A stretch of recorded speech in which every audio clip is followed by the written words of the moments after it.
You know, there's nothing better than drinking hyper-local craft beer. And today we got something that's as local as it gets. This is Papou's Farmhouse Ale.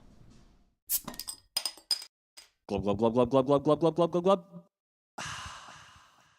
Guys, we are here at one of the finest Italian restaurants in Toledo, Ohio. This is Mancy's Italian, an absolutely beautiful restaurant, and they are gracious enough to host us here. And actually, the owner of the restaurant, George Mancy, is integral in the brewing process. He brewed Papou's Farmhouse Ale. Yeah, he has a collaboration going on with Maumee Bay where every once in a while they get together and they do these Papou's brews. And this is one of his latest ones. It's the Farmhouse Ale, and we're ready to dig in. A little background on the Papou's brews. Basically, Papou is Greek for grandpa, and the Mancy's restaurant chain is a family-owned Greek heritage family that owns a bunch of different restaurants, and they have paid homage to their grandfather by brewing beers kind of in his memory, and each one of them features a different piece of Mancy's lore. And so this one features the appearance of a Tuscan Italian building, which is what Mancy's Italian is modeled after. I mean, first, if you're just looking at appearance, I mean, this is picturesque farmhouse. It's that straw, that golden straw color. It had a big, thick head on it. Really well carbonated. Cloudy. It's not too overly processed. I mean, it looks rustic and great and perfectly farmhouse. Let's take a sniff of the Farmhouse Ale. I mean, pepper. The first thing I get is that peppery saison-like aroma. Yeah, I get that orange, citrusy, almost like the screwdriver aroma. And that Belgian yeast, that farmhouse yeast, it's got like the not quite, it's not barnyard, but it's just a little funk to it. Yeah, just a little Belgian little funk. Yeah. Really, really nice. You know how basil has pepper to it? It's almost like basil-y, but without the green aroma there. If that makes sense. It does. It does. You know what I'm talking about. It does. All right, guys, well, let's go ahead and dive in and take our first sip of Papou's Farmhouse Ale. Cheers. That is really nice. Yeah, that's just a classic, really well done. There's no extravagant flavors, nothing outside of the Farmhouse Ale, but you definitely get the candy sugar, the yeast, the bready qualities, the rustic feeling of a good farmhouse. Really a nice back end on there, a nice peppery, warm back end, and really that Belgian yeast and that farmhouse funk really comes through. It's really, really nice. Yeah, and really this is like a classic example of the style. A lot of the times when we try these farmhouse ales, they like to put twists in them. This is to a T, BJCP, exact example of what you want from a farmhouse. I really like that it doesn't finish quite as dry as a lot of farmhouse ales do. Yeah, it does have a little bit of a linger to it. It doesn't just finish dry. It's a little sweetness. You're right. It's really, really nice. It's not overwhelming in any area. You know, sometimes people don't like just how farmhouse or funk that goes into this. It's all really nicely balanced out. Really, really good.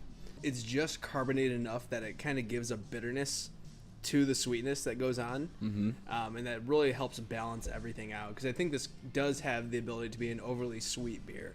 And I think if you're someone who might not be into craft beer completely yet, this would be a great starting point to try and just expand your horizons, because it's really nice and drinkable. It's got a really nice light airiness to it that's perfect for summer. A really good kind of summer beer to just enjoy out on the deck. Nice hints of like a clove or gumball. Really, that goes. Gumball. Yeah, gumball. When you're saying gumball, you mean like when you get the ones that spin down the whole contraption? Right. And it's like, not the best gum in the world, but your childhood's favorite memory. No, I get what you're saying. I just wasn't expecting gumball to come out. But yeah, you're right. There's that phenolic clove flavor to it. As we kind of get into it a little more, I do get a little bit of a warmth going down. And I mean, it's at almost 7%. It's not a light farmhouse ale. You know, that's probably not sessionable. No, not quite. Probably gonna drink them all day. You know, I know 7%'s not like mind blowing or anything, but it's nice and balanced where it doesn't it's definitely not a factor that sticks out on the flavor. It took me, half a glass to realize that there was that much alcohol in it. So it's covered enough that you're not going to taste it right away. So Ron, you've got a chance to get to know this beer a little bit. Why don't you tell me what you think about it? I think, for it being a farmhouse ale, I think it hits all the style points. Yeah, you're right. And I think for what it was brewed to do, I think they hit it on the head. I'm going to go ahead and give it a 94, 95. I mean, it's for a farmhouse ale, it's really, really good. Yeah. And no part of it is not well done. The carbonation's on point, and it's all really good. So, solid A. I think you're right. It does hit all of those guidelines stylistically for a farmhouse ale. For me, it's a little bit sweet. I would like to dial that down just a little bit and maybe a little high in the ABVs. Because when I think farmhouse, I think of like a summer thirst quencher type beer. So I'm going to go just a little bit lower. I'm going to go about a 90, solid B+. I mean, it's a really well done beer. Sticks to the style. I recommend it if you're ever in the area. Okay, guys, so if you are ever in the Toledo area, make sure to stop by any of the Mancy's restaurants, but especially Mancy's Italian. They've got a killer craft tap line. Oh, yeah. A nice 5 or 6 really solid beers. George Mancy, the owner, really knows his stuff, and he makes sure he gets some fresh kegs in here all the time. He gets really high-quality products. So, I mean, if you come here just for the beer alone, it's going to be worth the trip. Yeah, absolutely. Tell us what your favorite farmhouse ale is in this comment section below, and don't forget to like us on Facebook, follow us on Twitter, subscribe to us on YouTube, listen to our podcast, and find us all over the internet. And again, always check out right here, Mancy's Italian Grill. Click on the logo. It'll take you right to their website. Find some delicious food when you're in the Toledo area. It'll be awesome. And always remember, we're the Brew Review crew. We'll review. A brew for you. Cheers. Hey guys, like that review? Click on the video for our previous episode. You want to check out your favorite beer by the style? Click on the logo in the top left corner. Don't forget to like us on Facebook, follow us on Twitter, and subscribe to us on YouTube. Cheers.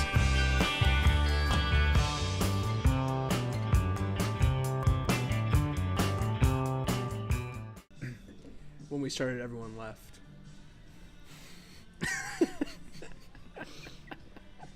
They head for the hills.